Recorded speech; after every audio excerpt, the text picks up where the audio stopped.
Monsieur Valéry Giscard d'Estaing, ancien ministre, député du Puy-de-Dôme, conseiller général du département du Puy-de-Dôme et plus spécialement de Rochefort-Montagne, a été élu hier maire de Chamalières. Monsieur le ministre, vous venez d'être élu maire de Chamalières avec 24 voix sur 27.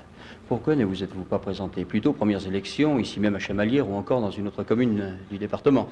Vous avez fourni vous-même la réponse en m'appelant Monsieur le ministre. Car vous vous souvenez certainement qu'en 1965, date des dernières élections municipales dans notre pays et dans notre département, j'étais ministre des Finances et qu'à ce moment-là, il ne m'était pas possible d'assumer les charges et les responsabilités d'un mandat municipal local. J'avais donc conservé le mandat qui était le mien et que je garde, celui de conseiller général de Rochefort-Montagne, mais je ne pouvais pas prendre des charges supplémentaires. Alors, monsieur le maire, quel sera maintenant votre programme? Eh bien, c'est de poursuivre l'action de la municipalité de Chamalières, qui a, comme vous le savez, administré depuis longtemps et avec efficacité cette commune. Mais c'est aussi d'entreprendre un certain nombre de réalisations qui ont été amorcées. Et principalement 3 réalisations.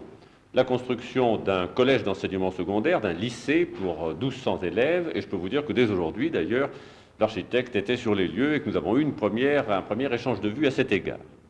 Ensuite, la construction d'une maison de retraite pour les personnes âgées. Là aussi, le dossier a été préparé par la municipalité existante et il a été transmis à la préfecture il y a quelques semaines. Et je peux vous dire que je suis déjà intervenu auprès du ministre des Affaires sociales pour accélérer la procédure. Et en 3e lieu, la réalisation d'une piscine pour compléter l'équipement sportif de cette partie de l'agglomération clermontoise qui dispose d'un terrain de sport mais qui ne dispose pas encore d'un bassin nautique. Bien entendu, à côté de ces réalisations d'ensemble, il y a la poursuite de l'amélioration des conditions d'existence et de circulation dans l'ensemble de la commune de Chamalières.